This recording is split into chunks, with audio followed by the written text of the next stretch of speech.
All right, everybody. Welcome back to another edition of the Teardown. My name is Jeff Gluck. I'm along with my coworker, Jordan Bianchi. We are motorsports writers at The Athletic, and we are here today to talk about the Kansas playoff race. I'm here at Kansas Speedway. Just got back from pit road a little bit ago. So this is fresh. This is about as early as we can possibly start this live stream and this podcast. Jordan, how are you doing today? I'm doing well. I'm excited. I look forward to Kansas. We talked about this on last week's show. Like, Kansas is one of those tracks now that you're like, this is what NASCAR should be. And was worried going into this race. My expectations too high. Am I expecting too much? Are they gonna be able to deliver? And while I don't think this was like a smashing, A+ race or whatever, still a really, really good race and really a nice palate cleanser, if you will, after Bristol last week. Yeah, I think that's definitely the case. And it's also one of those things where this is going to be looked back as perhaps a race of missed opportunities on so many levels for so many different drivers. I think, Ross Chastain goes out, plays playoff spoiler for the second straight year. He obviously won the championship race last year while not being part of it. And he's able to replicate that to some degree today while missing the playoffs altogether, goes out, gets it done. First victory of the year. But there's going to be a lot of guys who are going, man, that could have been me. That really could have been me. So let's start it off. Kyle Busch is probably the chief person in that category that is ruining what could have been. The guy who is trying to extend his record victory streak in terms of consecutive years of the win to 20. And it was within his grasp, and it all slipped away while he was trying to lap Chase Briscoe. What a moment there that was fairly shocking. I was like, whoa, what just happened? And we're going to talk about the others, but this was one of many times today where drivers either leading or running up near the front had issues. And this was because of what Kyle Busch is racing for. And he really has had a year where he hasn't been in contention for many wins. Obviously, Darlington and Atlanta come to mind as exceptions. But this really felt like, okay, here it is. Here's the opportunity. Chastain was there. Now, whether he could have held off Chastain or not, we don't know. But certainly a missed opportunity, absolutely. And speaks to, I think, a bigger issue that's been an issue for Kyle Busch since this new car, which is I don't think his skill set is adapting well to this. And it's been a struggle for him sometimes to get his hands around it. And sometimes when he doesn't have great cars, he's pushed too much. And other times when he's had good cars and maybe tried to do a little too much, he's got himself in trouble. And today it just looked like he got crossed up a little bit. Yeah. So again, just off pit road here, here's what he told us after his TV interview. I couldn't hear what he said to TV, but so sorry if this is repetitive to if you guys have already heard this, but he said back in the old days when you were under 30 laps to go, lap traffic would kind of lay over and give you a lane, just let the leaders race. I wasn't getting that. So I tried to force my hand to get that and get to his outside. And when I did, just for some reason, whatever happened, it gave all the air in all the wrong place and spun out. So I clarified and said, so basically, that Chastain's coming and you are behind, Briscoe for a couple laps there and you're feeling like he's not giving you the room you need. So you tried to make something happen and then you lost your air and spun. Is that correct? He said, yeah, that's pretty much it. Then we go down and talk to Chase Briscoe and he says, I didn't really think I did anything different. He said, I thought I was leaving him a lane plus a little bit more, a couple inches. But he thought that, the cars are so sensitive when Kyle tried to get in that wake, it just kind of pinned him and sucked him into the wall. He says, I hate it for them. I'm a Kyle Busch fan. I want to see him win and keep the streak alive. And he obviously had a good opportunity. So this is unfortunate that we were part of that conversation. In addition to hating his own day, Chase Briscoe said he probably had their worst race of their entire season. So really bad timing for that. But obviously, I don't know. Do you put blame on Chase Briscoe there? He's in the playoffs. He's trying to stay on the lead lap. So what do you think? I have zero issue with it. And if you look at the replay, there was a lane for Kyle Busch. Now, it wasn't much of a lane and there wasn't much room for error, margin for error, but there was a lane. And in that situation with what Chase Briscoe is racing for, he's racing in the playoffs, needs every point he can get. Falling a lap down is not a good thing. Now you can say, well, if he's getting the lucky dog position. No. There's a huge difference between being lucky dog and still being on the lead lap when the caution comes out, in terms of restart position and everything else and pitting. And to me, if you're Chase Briscoe in that scenario, you need to be aggressive. You need to fight to stay on the lead lap because you don't know when that caution is going to fall. And if you can stay on the lead lap, you have an opportunity to gain more points. I have zero issue with that. If anything, I would put it on Kyle and say, while Chastain was definitely coming and he was closing and he was racing me hard, I think you almost need to be more patient there. Like, you've got X number of laps to go. What was it, 30 or so, Jeff? And so, be smarter than that. And I know Chastain's there, but you've shown you can get around him. Don't necessarily have to force the move in that situation. That, to me, is indicative of what Kyle Busch has had troubles with this car. Is sometimes he forces it a little too much. We've seen it before. We saw it at Indy this year where he doesn't need to. And again, I think it bit him here.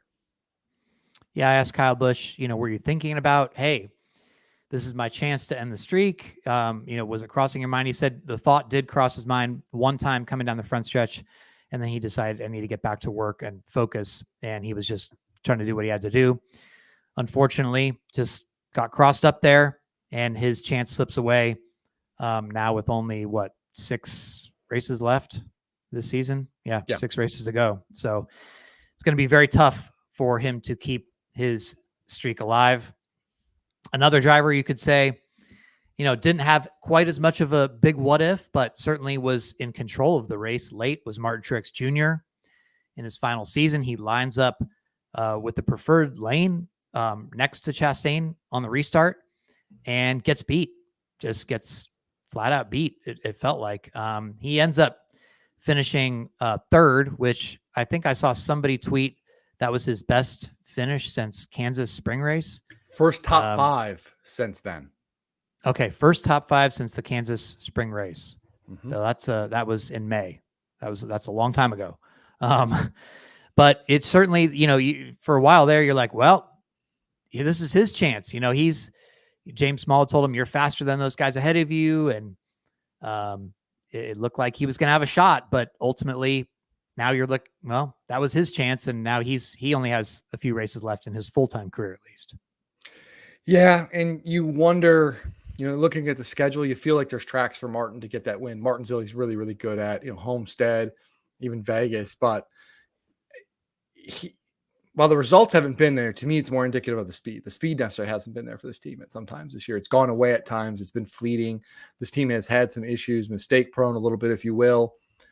And that, to me, is like they had a relatively clean race today. They didn't have any issues on pit road. They didn't make any mistakes on the racetrack. This has been one of the few times this year where the 19 team went from green flag to checkered flag without really any issues. And so you wonder, is that going to happen again? And I think it's a fair question because they've had these issues so many times this year. And then you look at the schedule and you're like, well, Talladega, Martin's never won a super speedway. Certainly could, but he never has. I don't know about the Roval. I don't know what to expect there. And so, I don't know. I mean, I would think everybody would like to see Martin get a final win. You have that, you go off on that high note, if you will, but we'll see if it aligns. The opportunity, if he runs like he runs, if he runs the rest of the way like he ran today and doesn't make mistakes and there's no issues on pit road or anything else, I think they can do it, but there's just a question mark of whether it's actually going to happen or not. Man, the list keeps going on here, and now we're into playoff drivers who are really, really ruining the day and missed opportunities. Probably no more so in terms of the playoff field than perhaps Denny Hamlin. Now, most of, if not all, what happened today was not in Denny's control, but his pit crew had a day, for a memorable day for all the wrong reasons. Denny said after the race, he felt like he had a winning car and should have won the race. He said he had the fastest car, but every time we got to the top 3, a caution would come out. We'd restart 15th to 20th. So I couldn't show how fast I was when your car is back in the pack. All you can do is just keep making up positions back to the front over and over and over. And eventually you run out of laps and somebody else wins. I said, how do you stay in it mentally when you keep getting put in the back, put mid-pack, all that stuff? And he said, I'm not in it mentally at the moment, at least. I can tell you that there's a lot of wires crossed, bolts loose at the moment. So yeah, he was able to salvage what he could, right? Like he finished his 8th. So all things considered, with as many spots lost as they had, but he said it was one of the worst days he's ever had on pit road overall. So absolutely disastrous day. And is he below the cut line? No, he's plus 11, but going into Talladega, going into the Roval, certainly 2 races where anything could happen. You probably don't feel super great about that if you are Denny Hamlin. No, and you shouldn't feel great if you're Denny Hamlin going into Talladega. No other 12 playoff drivers, left. Denny scored the fewest points this year on super speedways, and he has not won a super speedway race in the next gen era. He's never won a race at the Roval. So to me, I look at this race as Kansas as not a must win, but a must perform. You go there, you got to get stage points. You got to leave there with a really good finish. Get as much as you can get because you don't know what these next 2 weeks are going to be like. And to leave there with the finish that he did and not near, I think he got 1 stage point today. I think he got up there in stage 2 at the end. You look at that and it's like, oh no, he did not actually. I looked at it right here. He finished 11th in stage 2. Like this is the epitome of a missed opportunity on a track where you are the active wins leader, where you lead everybody in top 5 finishes, where you are going to be one of the 2 or 3 guys everybody looks at as the guy to beat. Certainly seemed like he had a car that was capable of that today, right?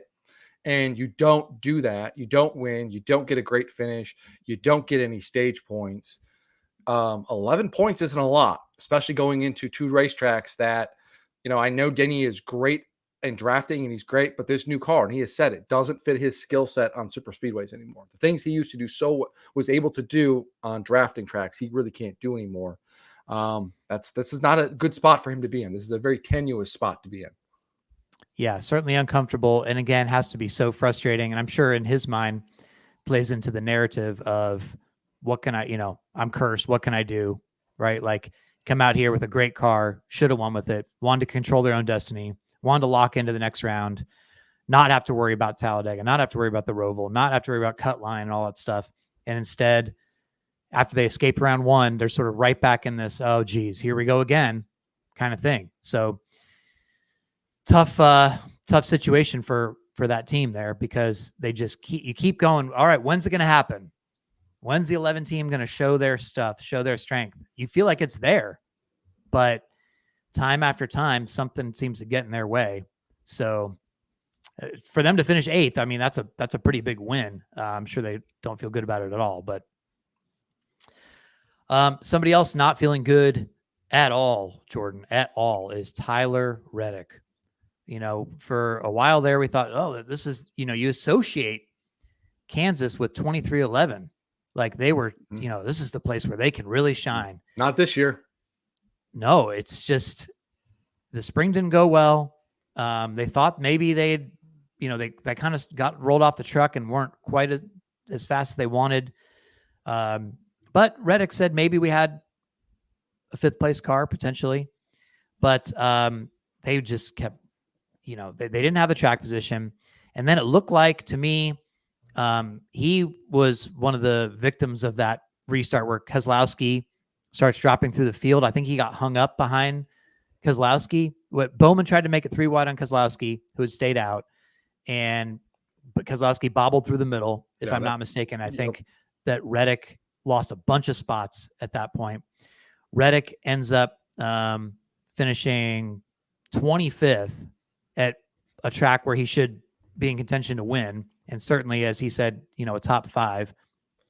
And instead of going to Talladega comfortable and decent position with all of his playoff points that had helped him, regular season champion kind of stuff, right? Like he's now -4 after the first race of this round in a situation where he should be feeling good. He should have left this place feeling like I'm locked in, or I'm way up 30 something points, and he's below the cut line. This has been a rough little stretch for that team. Do you still have faith that Reddick can make the Final 4 and get past this, or is this the start of an ouster for them? Can I just say both? Is that possible? I kind of feel that way. Like, I could, on one hand, I can make the case like, hey, you're going to have these stretches. your things go wrong. You got to salvage it and move on. He's going to Talladega one there in the spring. We know how good he is in the road course. So he should be good at the Roval. It's like, okay, you're going to be okay. And other guys are going to inevitably have issues the next 2 weeks. And you're in a spot where you're not buried in points. You're only 4 back. You're okay. But I look at this and they didn't run well in round 1. They haven't ran well today on a track they should. I guess the only saving grace is that they had such a great regular season. They got all those bonus points, winning the regular season championship and the races and everything. And that certainly is coming in handy now. But I use the term safety nets a lot. Like, you want to build up your safety net to be as big as you can. I feel like he's used it up. And that's a really tough spot to be in going to Talladega, where even you can have a great race and it doesn't matter. You get caught up in someone else's mess and your day's over in a hurry. You go to the Roval, I don't know what to expect there, but it's kind of the same thing. And so can they pull out of it? Absolutely. Like, they're good enough to do this. But this is a bad time to have a bad 3 or 4 races in a row. And, we'll see what happens. But this has to be disappointing. And because, you look back at the spring and you're like, oh, you missed it. Sometimes you just miss it. And they certainly are going to be better this time. And it wasn't like it was a Toyota issue, because Seabell was up there. Denny had a fast car. Martin was up there. This seemed to be indicative of really more 2311 overall than a Toyota specific issue. That to me is a little concerning. Well, you mentioned another missed opportunity name on the list. A long list. This is such a long list. It is. It really is. I mean, people are really going to be kicking themselves depending how these next 2 races shake out. But Christopher Bell, man, I mean, he came here with a ton of confidence. He wins the pole for the 3rd straight time, by the way. And it looks like he's really in position to close this thing out for, this time. He leads 122 laps, and, there's 2 moments where he hits the wall, not even enough to ruin his race. He still finishes 7th, but enough to cost him stage wins and stage points. Yep. And now, again, he's 2nd in points, right? Like, he's not in a terrible position. He's plus 28 to the cut line. But again, plus 28, that might sound okay, but that's the kind of thing that can disappear in a hurry when you get caught in the big one, potentially, right? And, there's no guarantees that you sail past that. When this was a golden opportunity to lock yourself in, that's going to be a difficult pill to swallow for them, because I think he told TV afterwards, we'd just like to have maybe 2 corners back, essentially. And that was the race, right? Like, and that's really tough when you have that good of a car. And I mean, look, in some ways, all these mistakes that we're talking about, it just shows you how difficult this actually is, right? Like, which is something that gets lost a lot. Oh, this guy made a mistake. Kyle Busch made a mistake, got on the wall. Christopher Bell made a mistake. Denny Hamlin had pit crew woes, all this stuff, right? But like, it kind of shows you how hard it is to win, because everything has to go your way. Everything has to go right. Sometimes we need these reminders, perhaps, that this is damn hard. And Christopher Bell was a perfect example of that today, because just a couple moments got away from him, and we'll see if it comes back to haunt them. Every little point counts, and when you start throwing away points, he would have won. I don't know if he would have won stage 1, but he certainly would have finished 2nd stage 1, and didn't. Didn't get he certainly was on his way to winning stage 1. I mean, Byron it seemed like Byron had, I didn't know how the battle with Byron was going to shake out. So just conservatively, he was going to finish 2nd, right? And you look at stage 2, got 0 points. And again, like, you start adding these up and you come down to it. And how many times do we say, oh, this person only made, advanced or didn't advance by 2-3 points? I can tell you there's 2 or 3 points out there for today. And if you don't get that, you set yourself up positionally going into stage 3, where then you're fighting for the win and you're going to finish better than you did. Now, again, if you want to be the optimist, you look at it and say, okay, we had made some mistakes, whatever. We're still in a good spot. But again, and I agree with you so much, like, this is the race. As tough as Kansas is, as challenging and it is, and I don't think Kansas gets enough credit for how demanding it is as a track, because the cars are so on edge. The drivers are just on that fine line. You can really see their skill really flourish here. But as hard as this track is, sure as hell is a lot easier in Dega, and it's a lot easier in the Roval in terms of what you can control to some degree. And you have to maximize everything here. And if you don't, you could easily rue the day in 2 weeks when the checkered flag falls at Charlotte. All three Penske cars had an issue at some point today, and they had varying degrees of being able to rebound from that. Austin Cindric ends up finishing 34th, 4 laps down after his spin. Joey Logano had a loose wheel and had to come back down pit road, but that was when he had tried to flip the stage. And so he was, in that moment, restarting at the back when everybody else was going to pit later. That ended up, I don't think, hurting him as much as it could have. He ends up finishing 14th, still not the day they wanted. Ryan Blaney was really, really frustrated at one point because he couldn't believe that the team thought the loose wheel was questionable and didn't just have him come back in. He was able to get, again, back up to 4th place. So at least he sort of salvaged that, and he is tied for 2nd in points. He's plus 28. Logano is only plus 4. He's the one on the cutoff line. Cindric minus 29. But, if you're Cindric anyway, you're thinking, hey, I can win on a super speedway.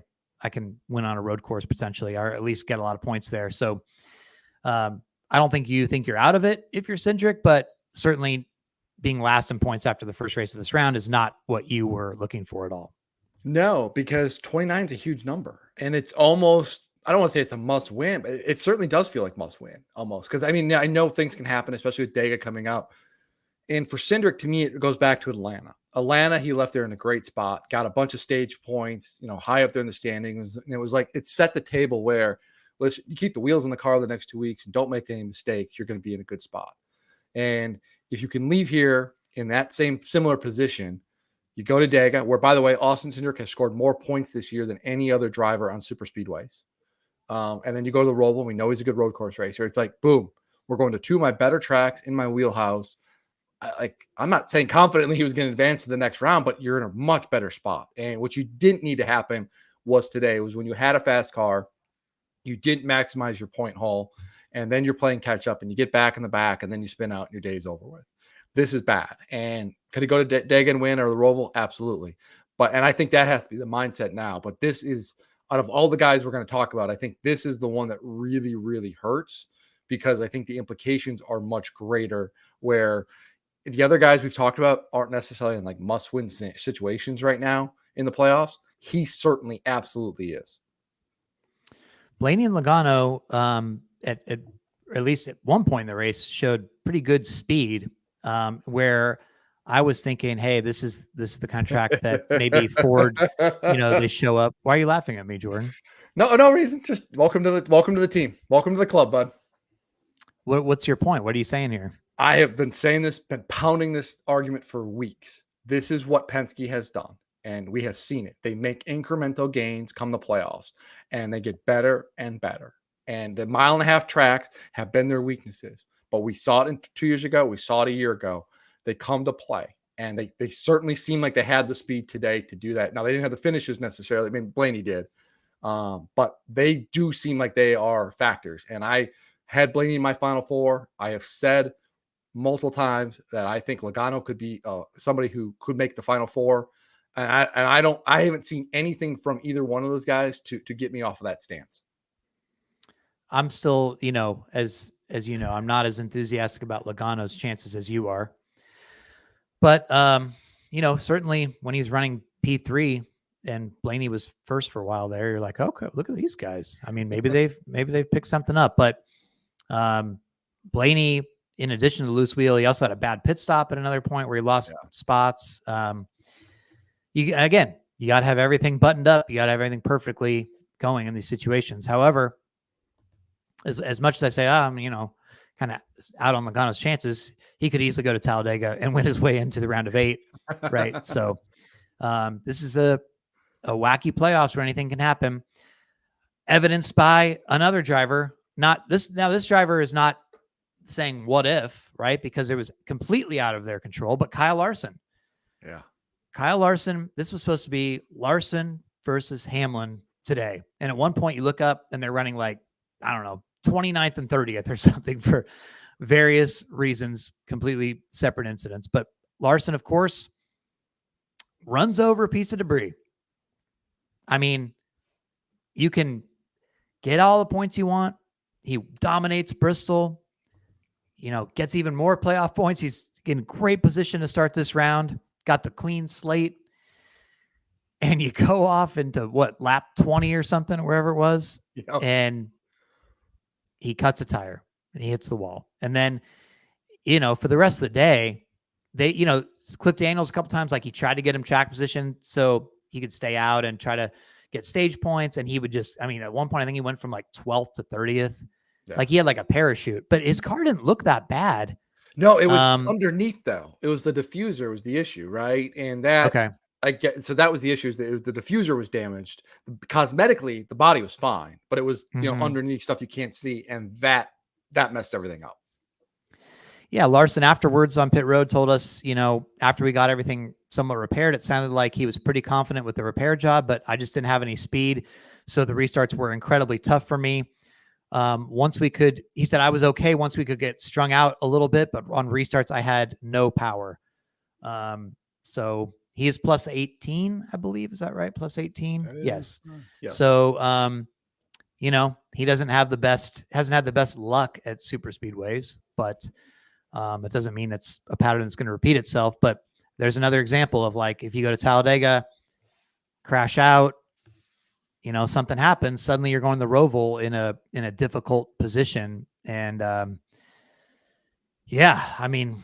this is a strange thing. I don't even know how you wrap your head around this whole playoff sometimes, right? Because from week to week, it's so hard to find a consistent storyline, a theme. One week you think this is going to happen. One week you think these are the guys. And the points just all flip-flop and go up and down, and it's wild.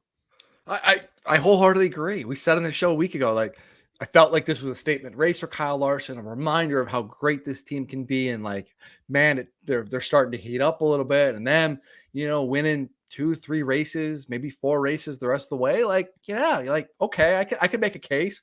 A lot of great tracks coming up. Like, it felt like that championship push was really on the upswing. 7 days later, just forget about that. 7 days later, you're looking at it going, man, they're going to get out of round 2. Like, but that's I don't know if it's that's the uniqueness. Some would say beauty, some would say not, but that is certainly the uniqueness of this playoff format where it's so volatile and tumultuous and all of those words for week to week where you don't know. We'll see. Larson's ran much better on super speedways in recent years. Doesn't always get the finishes that go along with it, but he has ran much better. Could be interesting to see how they approach Talladega and what their goal is. Do you be cautious and try to, save yourself for the end of that race and, forget stage points and just listen, we just need to finish because we feel like we're going to pick our way through everything. We're going to be okay. Or, hey, we need stage points. We need to be aggressive here and go after it to set ourselves up. But then if you do that, you run the risk of maybe getting caught up in something. I'm really fascinated to see what their strategy is. I think they're going to probably go for stage points because that's the mentality of this team, is to kind of go for it. But we'll see. Well, it's time to talk about the decision of the race. And this segment is sponsored by Safety Culture, the workplace operations platform giving teams what they need to get the job done quicker and improve every day. Safety Culture, a better way of working. Now, unlike Bristol, we actually had a decision that probably played into the strategy. And this was very interesting because there was a moment and it was like, okay, right, coming up to the end of stage 2. And, it was, okay, do we flip the stage here or do we stay out and try to go for stage points? Most of the playoff contenders took this opportunity to go, listen, man, we've got to get stage points. If we're close to the top 10 right now, we can't give this up, but there was a bunch of cars that had this chance to pit with only 5 laps to go in the stage. And most of those were the non-playoff cars. I believe Reddick did pit at that moment, but most everybody that pitted were the non-playoff cars because they don't care about stage points. They could flip the stage, and the caution fell perfectly for them where it wasn't going to be enough of a penalty lap-wise where that was really going to burn them too badly on the tires. It didn't seem. So among those that took advantage of that, I believe, were Ross Chastain, Kyle Busch, Martin Truex Jr. And if I'm not mistaken, ultimately that put them in position, because when everything evened out, then there was a long green flag run and people start making green flag pit stops. Those guys pitted at the same time as everybody else. So that's when Kyle Busch cycled out, because even though he had raced at that point to slightly older tires, he was able to cycle out to the lead. He pitted when everybody else did. He didn't get jumped, short pitted or anything like that. Meanwhile, it actually did work out at the same. It wasn't the winning move per se, but three of the drivers at that moment were able to start way back in the field behind all those cars. I think the top 18 had flipped the stage or something like that. So you had William Byron, Alex Bowman, and Denny Hamlin, who were able to really work through the field. Ultimately, it seemed like maybe their tires sort of leveled out to a point, because, you know, they weren't quite able to get up there and get that position. Byron ends up going all the way through the field to finish second. Bowman finishes sixth. Hamlin got up to eighth ultimately. But talking to Bowman afterwards, I mean, here's a guy. I mean, it's not like you regret that move, because for him, he got 10 stage points, right? He got the stage win. He had to do that. But it just allows the people with nothing to lose a chance to flip. And, you know, for Ross Chastain, and talking about the decision of the race, that seems like a pretty good one. It's a great pick. I think you're right. And had a very good, a big picture outcome on this, because it did put Ross in a position to win. And it did put some guys who looked like they were going to have really good days, and kind of made them, you know, like you said, flipped it. And then they're having the uphill. My choice, if you will, is Ryan Blaney. Didn't talk about a minute ago, and that was purposely because I want to save him for this segment. You know, they didn't pit. They had the loose wheel. He radios in, says, "Hey, I got a loose wheel, I think." Interesting there is crew chief Jonathan Hassler. Usually in this situation, at least to me, it seems like crew chiefs are like, "Hey, let's ride it out. Not a big deal. We think we got it, right?" He did not say that. Hassler was like, "Yeah, like we don't think we got it. We understand there might be a loose wheel because we see it." That was interesting. And the decision there was they left it up to Blaney. Blaney's like, I gotta come in. So one, Blaney pitting, not trying to ride that out. If you ride that out, you spin, you crash out, whatever, your day is shot. And then your championship hopes are very much up in the air. And you're more than likely leaving Kansas on the wrong side of the cut line. Then additionally, as part of this, and I guess if I had to pick one moment, it's probably the Kyle Busch spin as well. Because one, to the reasons we talked about, cost Kyle a potential win. Who we don't know about his winning streak that's going to continue or not. But that put Blaney back in the same cycle as everybody else. He was going to be a dozen laps short on fuel, which means he was going to have to pit one more time. Everybody else was fine. They were good to go. That was going to really swing things as well. So he's going to lose a ton of points there, but gets a timely caution. They do a good job. They pit when they needed to, address the problem, get the timely caution, salvage your day. You get a fourth place finish. And, you know, could you have won the race? Maybe. But leaving here with a fourth place finish, in hindsight, considering everything else that everyone else had to deal with today, that's a big, big win.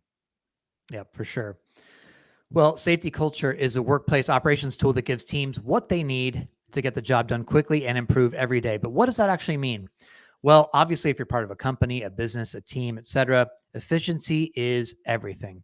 No matter what you're trying to achieve, no one has time to waste. From construction sites to factory floors, safety culture is designed to drive improvements not just in safety, but broadly across quality and efficiency too. It's all about meeting higher standards by bringing the whole team onto one page, all from their mobile device. We know that Trackhouse Racing is not only a sponsor on Shane Van Gisbergen's car, but they are a big believer in the Safety Culture app. They use Safety Culture's app to manage everything from pre-race inspections on the car to assembly checks and even in-house training, all on their very own operations platform. If you're a team leader, the Safety Culture app can help you get greater visibility across your whole operation so you can make decisions fast. If you work behind the scenes, Safety Culture can give you access to the knowledge and tools to ensure your success and help you make every second count. Are you ready to put your workplace in the pole position? Head to safetyculture.com/SVG. That is safetyculture.com/SVG. And clearly, Jordan, they had that at work for Ross Chastain and his car this week.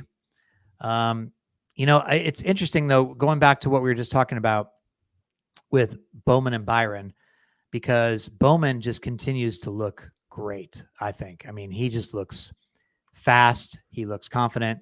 But when you look at how the points shake out, because he didn't have a lot coming in, despite a good run today, despite 10 stage points at one point, winning the stage, he's only +8 on the cut line. Byron is in much better shape because of all his victories. He is +34. He's actually the current points leader. Where do you think it shakes out for those two guys? I mean, Byron has obviously had an up and down summer. Bowman's been streaky. How are you feeling about those guys' chances going forward? I feel pretty good. Byron, like you said, Byron is really streaky, but it seems like they're on the good side of the streak right now. They've got that hot hand, and to go to Kansas and run well kind of shows me where this team is at. We know they're good on super speedways. Obviously, they won Daytona 500 this year earlier. He also has one other victory at Daytona, one at Atlanta as well. So I feel confident with this team. I feel like they can go to Talladega and have a good day and leave there in a spot where, they maybe clinch even, depending on things happen. If not, they virtually clinch at the Roval or going into the Roval. Bowman, again, you talk about streaky. Like, this is the definition of a team that is up and down. And sometimes they look like they're just out in left field. And other times you're like, whoa, this is the team that, not too long ago was leading the point standings at one time a few years ago and had an incredible average finish. He was doing all of these things. And it's like, whoa, okay. We'll see. I thought going into this round, I felt like there was 3 drivers who were really, I don't want to say guaranteed to be in a bad spot, but I thought they really had their work cut out for them to move on. And it was Austin Cindric, it was Chase Briscoe, it was Daniel Suarez. And you look at the standings, that's kind of how it's played out, right? And so I'm saying that because that means there's only one spot left. And, who's going to take, who's going to be the other casualty, if you will.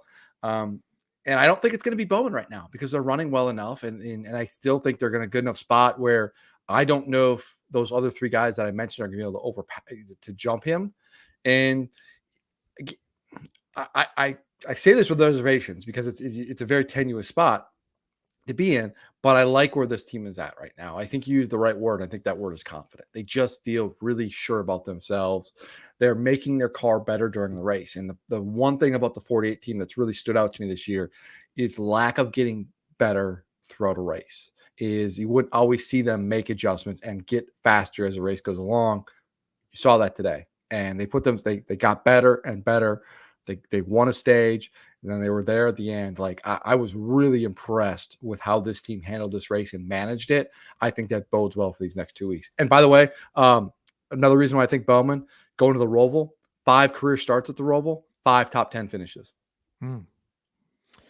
Well, I'm still in terms of Byron, I feel good about Bowman, but I obviously, with him being so close to the cut line, still you're not like super confident. But at least they're running well, right? But Byron is still sort of a mystery to me. Today, look, they had a chance to potentially win the race, but this was only his second top 5 finish since the Olympic break. He was second at Michigan. In the first round of the playoffs, he went 9th, 34th, partly, because of wreck, 17th. And that 17th we saw was him trying to hang on and it seemed like he was going backwards. And you're just like, I don't know. But so for him to come out and have a performance like this, pretty good. And obviously he leaves in very good point shape, the best of anybody, but you're still sort of like, man, I do not know what to make of these guys. Like, I can't sit here today and go, oh, they're going to the Final Four. Oh yeah, definitely. Like, I don't know, man. Like, I need to see more from them. Obviously today was a great start, and the way he got through traffic was very impressive, considering he had to, get through a bunch of guys, and track position seemed important for other people. But man, at the same time, I'm just, I don't know. Would you put them in your Final Four at this point? Final Four? No, but I can make a case of why you could. I mean, they're good enough to win a race in a given week. It's not one of those teams that, like, oh, okay, they have everything there to win a race. And you look at the schedule and how it sets up. They're obviously good in super speedways. You look at the round of 3, 3 very good tracks for that team. Yeah, like I could see them in the Final Four. Now there are other guys I certainly put ahead of them, but If anybody, we have seen what this team is capable of when that switch flips. And I don't know how that switch gets flipped, but I do know that it's very possible that could happen. It tends to happen in the playoffs. We've seen it with this team before. And that to me makes them dangerous. And so, yeah, I could certainly see that, because if you can get out of this round, all of a sudden you're looking at 3 tracks in round 3 where he's won at all 3 tracks. One person we oddly haven't really spoken about is Chase Elliott. Sort of a weird, quiet day for them. It felt like weekend though, with the engine issue and everything as well. Yeah, that's true. But I mean, he had a chance to get up there and battle. I mean, this is not like a track where you have no passing options, right? But yeah, it was just sort of like, I don't know, they did what they need to do, I guess. Like they finished 9th. I think he has 3 top 10s and 4 starts here to open the playoffs, all except for Watkins Glen. Yeah, he was 8th at Atlanta, 2nd at Bristol, 9th today. But you look at the points and you're like, well, I guess they're all right, but he's only +4.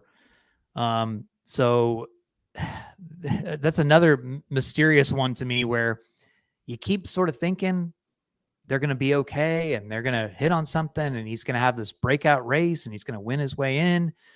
And he's certainly a threat, but I mean, am I like, oh yeah, he's going to the Final Four? Oh, Chase Elliott, like no. There's very few people I could say that about at this point. Yeah, can I just say real quick? Elliott's got the best going into this weekend. Elliott had the best average finish on the year, which I don't think many people realized. Yeah, I mean he has the numbers, but average finish we've seen though doesn't really. I mean, didn't Chastain has like the 2nd best average finish, right, or 3rd best average 4th finish going into this weekend, I believe. Yeah. I agree with, I'm looking at it right now. 3rd, you're right. 3rd for Chastain. I agree with you about Elliott. I think this is a microcosm of the year where they're in there and they're in the mix, and you feel like you kind of got to acknowledge, like, hey, the numbers say this, and they're in the point, they're 2nd or 3rd in the points all regular season, and they even leading a few weeks, and you're like, yeah, they're good, but there's still something missing. They're not leading a bunch of laps. They're not winning stages. They're not doing the things that I look for as a team, out of a team that's going to win for the championship, but they're still in the mix. They're doing just enough to get by. And I feel like that was kind of the thing today. It's like, wasn't a great day, but they left here with a top 10, a top 10, and on a day that everything else went haywire for just about everybody else. And it was like, okay. And you move forward, it's just, but I would like to see at some point this team to take that next big step of, why can't they do what the 5 is doing? Why aren't they leading a bunch of laps and winning stages? And why haven't they won more races this year than they have? And but I feel like we've kind of been saying that all year. Like, they're right there. We got to give them that. We got to tip their caps to them. But there's just that one last little ingredient that we're missing. And I don't know what that is. Well, I mean, maybe he goes to Talladega. 2 years ago, he goes to the Talladega playoff race and wins that. Sure. Actually, at Talladega, he has 5 straight top 15 finishes.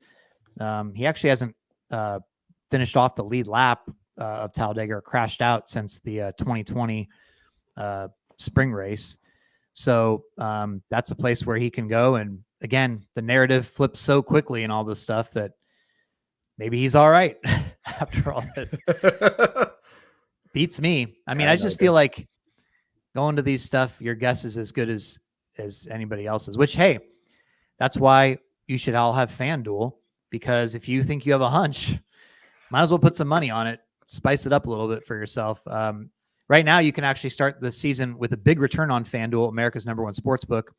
So when you get that hunch in the middle of a game or a race, you can check out the latest stats, view live play-by-play, and so much more on the same page where you place your bets. You'll get started with $200 in bonus bets guaranteed when you place your first $5 bet.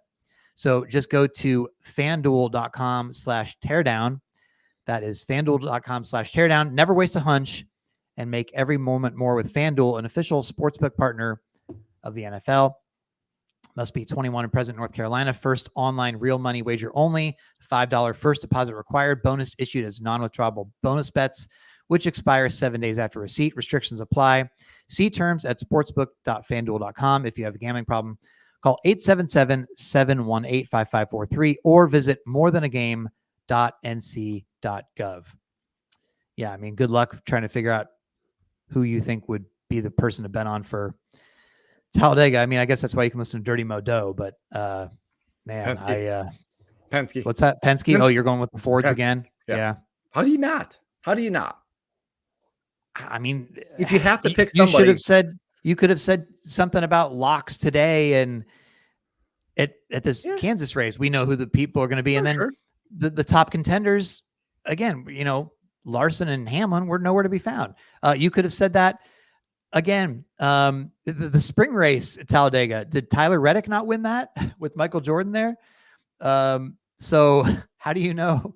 I mean, where was the top? I will say, yes, I know there was crashes. And yes, I Ford should have finished first and second in that race. I get that. No, you're right though. I mean, you don't know. That was the Keselowski McDowell stuff, right? Yeah. So yeah, I mean, you don't know. I don't know. But that's sports. That's why. Would you have put money on Chastain today to win at Kansas? I mean, he's been running well, but to win?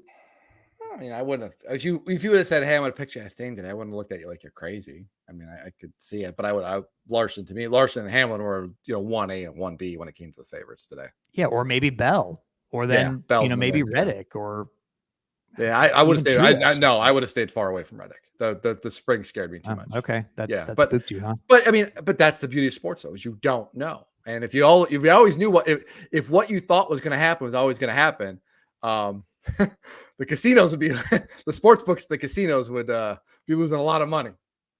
Yeah. No, I hear you. Well, should we talk about whether this race was a good race or not, or where you think it will? So Price has righted you last week. I went too low. Much to your chagrin. No, and we underestimated, as Big Joe Wall points out. Somehow you were both too pessimistic in guessing the terrible Bristol race. But a lot of people didn't actually think the Bristol race was that bad. Recapping now, like obviously we're always prisoners of the moment right afterwards. A lot of people ended up saying, hey, you know what? It kind of looked like every other Bristol race. You saw a big discussion on social media this week.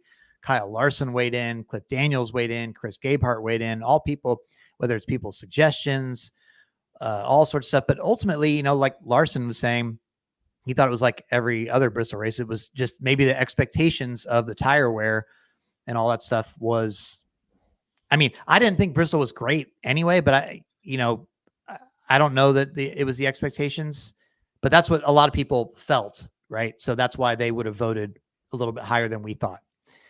Either way, it's now 2-2. You're getting closer to the lemonade stand, even at the tweet up today, people are like, Jordan wants to run the lemonade stand, so it actually needs to increase his punishment. People are saying that you can't embrace it. You cannot embrace it the way you have. You can't want to lose something. You can't want the punishment, or it's not a punishment. So you're treading on thin ice, my friend. People at the tweet up are noticing. We made a deal. Deal's a deal. No, they're saying increase the punishment, make you wear a lemon costume. No, I don't agree to those terms. Well, then we're going to have to make something new, because you can't want to lose. You can't be happy about losing. It's not impacting how I vote. I'm still trying to vote every week to win, because I do think you'd be absolutely miserable. And you being absolutely miserable running the lemonade stand. I do not want to run the lemonade stand. I do not want to sit in 3 hours or whatever. I will sit there and I'm going to bring like a megaphone and just heckle the hell out of you. Like, I would love to see this. It is going to be great. Lovely. Well, anyway. Listen, the Kansas Spring Race was the #1 all-time race in the Was It a Good Race poll. That got 95.8%. How is that not like, I don't mean to go like, what 5%? Like, unless you work for RFK, like what 5% of people who watch that race are not voting 100%? I mean, Jordan, I did a poll last night on whether that Georgia-Alabama game was a good game, and it didn't even get 90%. It got like 87%. So there's always going to be a negative. If you're a Georgia fan, I can see why though. Like I mean, there you go though. That's why people you're never going to get that high of a percentage on the internet of people to agree about something. The fact that it even got 95.8% with 43,000 votes in the spring was pretty remarkable. But this obviously is not going to be to that degree, but at the same time, I mean, there was as I was walking down from the press box and I'm looking up the pylon with, I don't know, 30 to go. You had Kyle Busch in contention. You had Chastain trying to get his first win of the year. You had Truex in contention. It seemed like, other guys were catching them. Was Byron going to get up there? Was Bowman? Was Hamlin? It was just like, well, this is really shaping up. This is compelling stuff. What's going to happen here? Again, was it an all-time race? No, but I thought it was a good race. So I'm trying to think of like where people would land on that, right? Like, are people going to be like, nah, it sucked? I don't think so, but I don't think it's going to be in the 90s. So I think I'm going to, I don't know. I maybe say 82%. I don't even know if that's going too high, but I think it was a good race. I'm not really sure what people thought. I have really no pulse or feel for it today. So I'm kind of making a wild guess, but I'm going to say 82%. 82%. Okay. That's a good guess. I think that's fair. Let's say 80. See, I just want to point out again, I'm not you. I respect you too much. That's your first mistake. Touche, sir. I don't play games like you do, so I'm going to give you a little bit of a buffer. And I was kind of had 83 in my head, but because you said 82, I'm going to give you that, and I'm going to say 84. Oh yes! Are you serious? I think it's going to be below 82. I was worried you were going to go 70s. Do you think people are going to knock it that bad? I don't know. I feel like I was kind of going on the high end, so I'm very happy. Well, maybe look, when I've celebrated prematurely before, I get that. So biting my tongue. Yeah, I that's maybe I'm making a mistake here, and I think I'm much happier with you going higher. And I don't care if you say 82.1. It wouldn't bother me. No. You're racing like Chase Briscoe to stay on the lead lap. I get it. You got to do what you have to do. Yeah. Okay? Listen, either way, if I win either way, I come out ahead. Either one, I win today and you're one step closer to having a lemonade stand, or B, I lose, and that's okay. And I get to give back to the community and operate a lemonade stand. You're going to give back to the community by charging them for lemonade? That I'm donating to charity. So, okay. Yeah. They're donating charity, not you. Well, I'm part of it. It's my, so okay. Either way, I'm a winner. Okay. What a wonderful guy you are. Just always thinking about other people. It only took you like how many years? Like a dozen years for you to finally admit this. Thank you. Yeah. Well, in all seriousness though, speaking of, helping and all that stuff, man, it's been so disheartening and just discouraging to see all the damage, the pictures of damage coming out of Western Carolina in particular. We know a lot of people that live up in the Asheville area, even up toward the Bristol area. Pretty remarkable that a week after NASCAR was there, this hurricane comes through. It's so catastrophic that it washes out the highway back to Charlotte. It washes entire towns away, basically. I mean, people are really, really bad shape. So if you're one of the listeners, who obviously we have a ton of listeners in that area, we just want to let you know that we're thinking of you guys. And I know, everybody being safe is the most important thing, but when you're easy for us to say, when you've lost a lot and you're trying to rebuild and trying to pick things up, maybe some people still don't have power or things like that. So we're thinking of you guys. Hang in there. Horrible that this happened and so heartbreaking again to see all the images. Hopefully everybody gets the help that they need, but just want to make sure we said that before moving on, because that was man, just to, we are sort of in the entertainment business here and trying to take people's minds off, the real world and stuff. But when stuff like that happens, you're just like, man, it's pretty bad. So I did want to also go back and sort of talk, about a little bit more about Bristol and the tire situation and stuff, because it was interesting to hear people's reactions this week, still sort of sorting through that whole thing, what happened. For the record, even though it seems unlikely, and some people will never be convinced otherwise that it was the same tire, Goodyear feels like they have gone back and checked every level of their distribution in every way, from the rubber to the make, whatever. And they feel like it was the same tire, the exact same tire. And could somebody have made a mistake? They think no. They have checked with their supplier for the rubber, everything, every level of it. They've gone back through and asked people what was going on. I guess the theory is that the amount of rubber that was on the track from the different series, the slight temperature difference, and the combination of when they treated the track, when the resin was put down, when the PJ1 was put down, all that kind of stuff, that affected it. That was enough to affect it. And apparently this stuff is in small enough windows that even Goodyear was misled by going back. I think they had 6 cars at the July test when it was 90 degrees, and the tire did the same thing as in the spring. So they told the teams and everybody else, hey, the tire's still doing this. But what they didn't account for was, hey, maybe 6 cars is not enough to rubber in the track. And by that Friday practice at Bristol, the track was black enough that everybody thought, all right. So, now do the teams all agree with that? No, I don't think so. I don't know that everybody's sold on that, but from their perspective, that's what they're telling me. So just want to put that out there. It's a little bit, crazy that the tire can react so differently in sort of a relatively small window. It's not like they'd gone there when it was 20 degrees and now it was 120, but yeah, that's wild stuff, man. Talked to a lot of people this week about this, and I will say the Goodyear engineers are sure as hell a lot smarter than I am. But the people I talk to, like, I just feel like there's a disconnect. There's something that happened between what we saw in the spring versus what we saw last week. And how can you have 2 wildly different tire wear issues? I just don't see it. And I stand by what I said. I feel like this is on Goodyear's shoulders. You haven't been able to figure out, at least you figure out what happened in the spring to cause that tire wear. And then you come and do a test and you're like, oh, well, we've got it. We're beyond. Well, then now it's like, oh no, we don't have enough cars on the racetrack. We didn't account for this.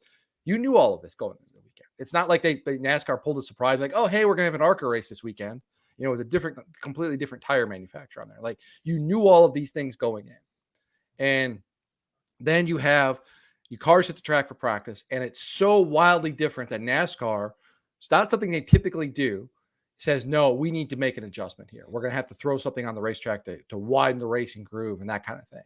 Like, to me, this is a Goodyear issue first and foremost. And it's too often we hear this from Goodyear about, hey, this is what's going to happen with the tire.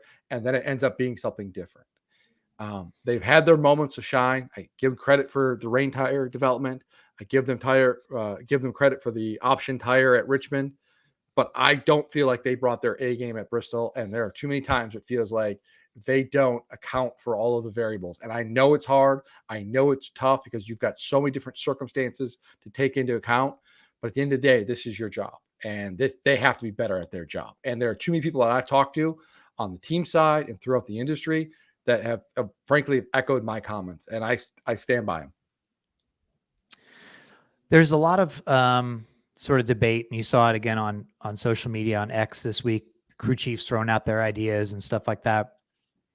The one thing that seems to be sort of a popular theory, and from the people I checked with, actually seems like it could work, although it's not imminent in terms of changing, but could work, is to potentially groove the tires or have the tires have less tread, essentially, right? Because if you have the tires the way they are now, you have the full contact patch. If there's grooves in the tires, even small ones, essentially like the rain tires, except, to race on in non-rain, that's, even though, it adds up to maybe a couple inches total in between all that, that is that much less grip that you would be putting onto the racetrack.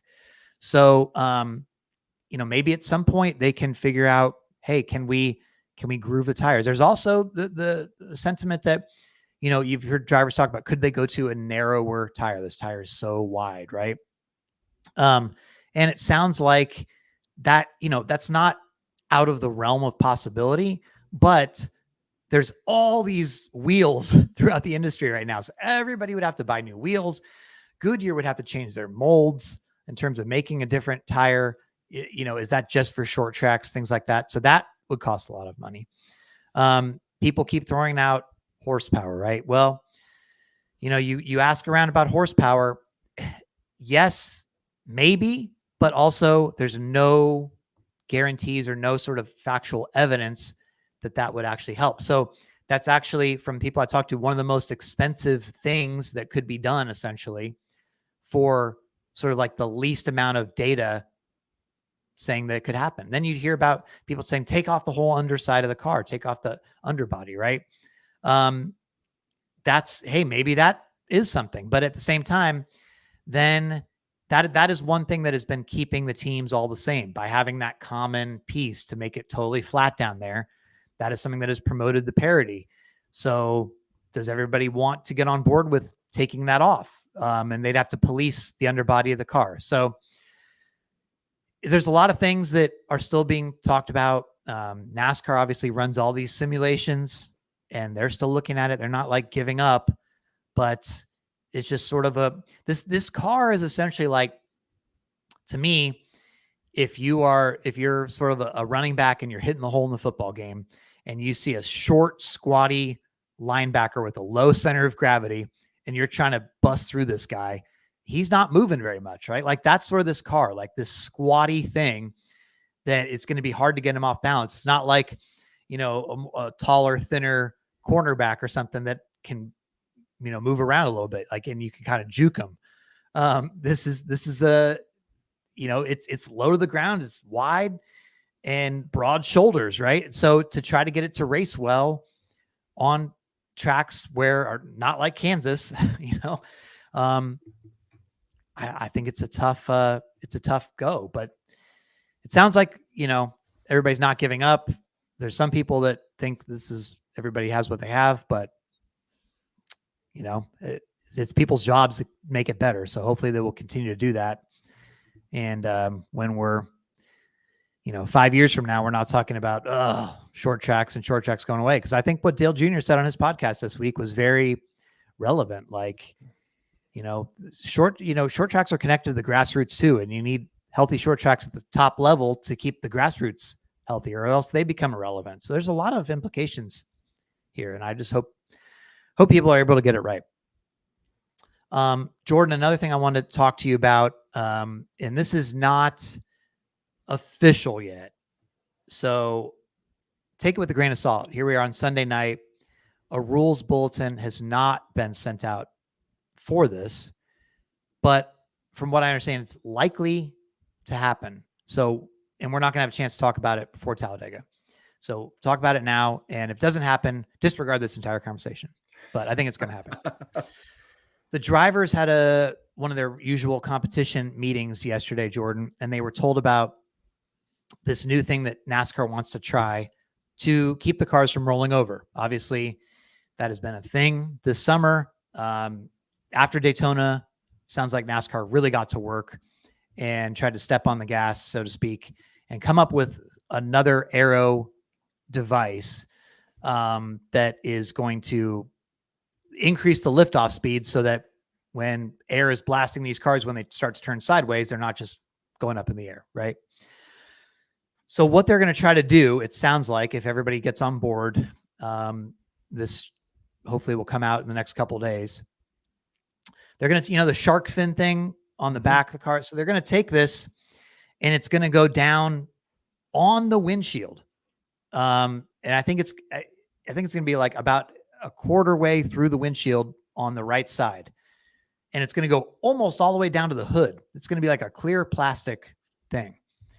Now, from far away, I don't really think people are going to be able to see this or tell us, but I bet you when this hits Reddit, an up close thing of this picture hits Reddit, what the hell is in the middle of the windshield? Already Not seen the it. middle, but already seen it on social media. Oh, really? Okay. Yeah. Interesting. Well, people are going to get mad about that, but of course, the trade-off is, hey, if it keeps the cars from flipping over and going airborne, is that worth it? On the other hand, some drivers, it sounded like from their meeting, they're saying, is visibility going to be an issue? Because like, I think Daniel Suarez said, all right, we're only going to have like 75% of a tear off now. Maybe you could put a slight tear off on the other side of this thing. But is this thing sticking up on the right side going to block their vision in any way of seeing over to the right? Again, it's on their windshield. So I don't know, but maybe it's all worth it. They've run the tests on this, and it sounds like this would really, really, really help keep the cars on the ground. So we'll see what happens, see what the reaction is, but that's something to watch for next week, because it certainly sounds like this is the direction that they want to go. It's just not official yet. I mean, cosmetically, is it something you want to see? Probably not. It's kind of like the road course cars, right? When you run the windshield wiper, up at the road courses, it looks ridiculous. Like it's a clear sunny day, and you got windshield wipers that are straight down the middle of the car. But safety is paramount to anything, and if this is going to help keep cars on the ground, you do it. I would presume that NASCAR has taken visibility into this, and that they looked at this, and they're not going to do anything that's going to impair drivers' visibility, especially on a track like Talladega. But I again, if this is what needs to be done to keep the cars in the ground, then so be it. Who cares cosmetically what it looks like? There was at least a slight controversy earlier today. There was a lap 1 wreck, and Josh Berry was clipped and then spun. And he had flat tires, and they really wanted to stay in the race. They said, hey, we've got 4 flat tires. We just need to get back to our pits. Just tow us back. And they towed him to the campground and made him get out of the car. We're putting it on a truck to take it back. They said, you're out of the race. Yep. And obviously Rodney Childers on Twitter, on X, was very upset about it. Josh Berry was very confused in the quotes I saw from Ford that they put out, how this could happen. Is it inconsistent? I think it's actually consistent. Now, again, it kind of goes back to the Blaney thing from a few weeks ago, and Blaney was all fired up about this, right? To me, it seems like NASCAR's been saying over and over, if you get the damage, if you spin and it's part of a wreck or you have damage, we're not going to tow you back. You're out if you can't drive it back. They will tow you back if you have flat tires or you're stuck and you just spun yourself. Now, again, do you have to like that rule, that policy? I mean, no, it's a good thing that wasn't a playoff driver, because imagine somebody spinning on lap 1. Imagine if that was Chase Elliott, because he was back there. Imagine if he kind of gets a little bit of contact. He's on the DVP clock and he gets spun. And they're like, to get us back to the, the pits, blah, blah, blah. Right. And they're like, nah, you're out of the race because you spun out. Oh my goodness. If that was a playoff driver and that affected the playoffs, that would be a big thing. But I guess they're ruling that he had damage.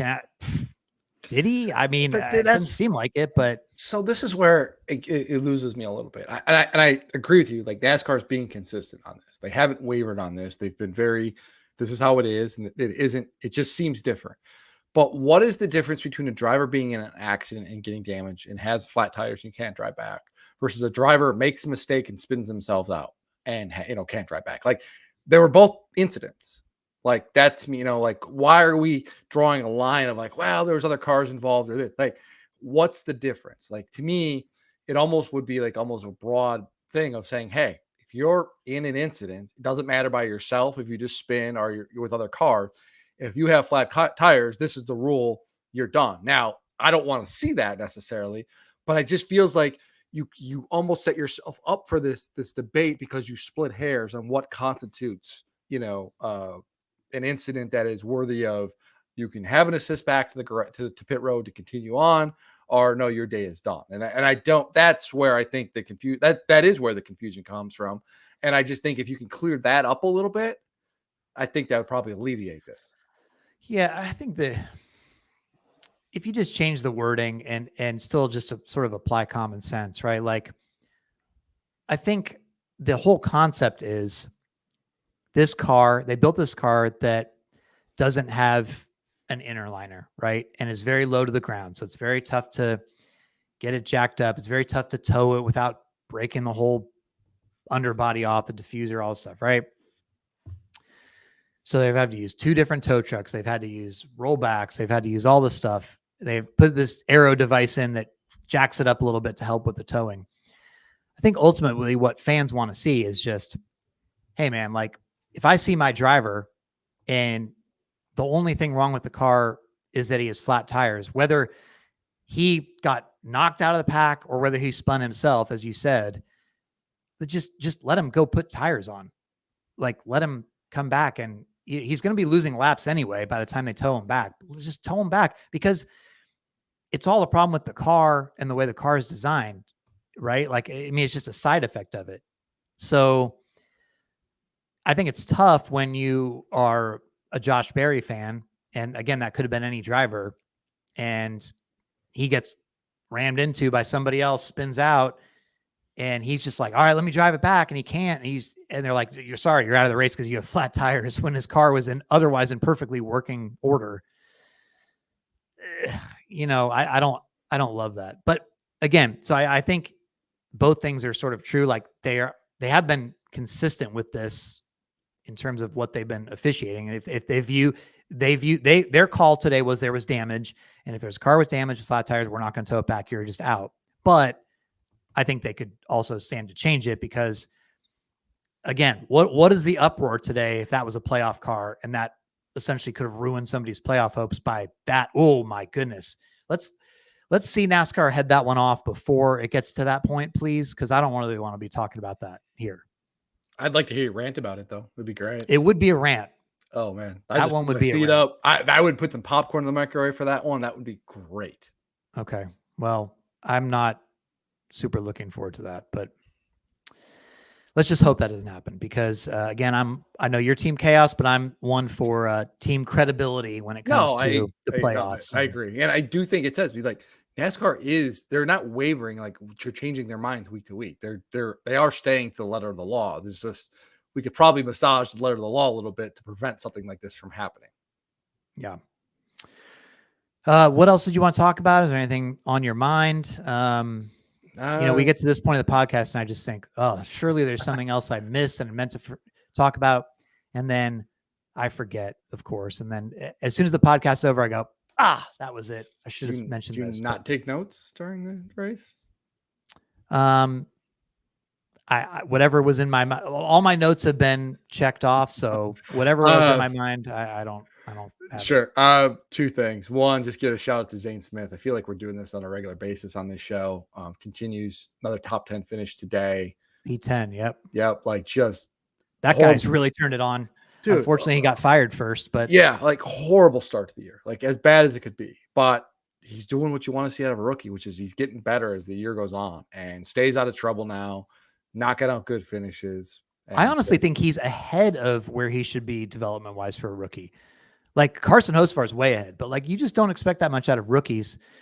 And I mean, Zane now, he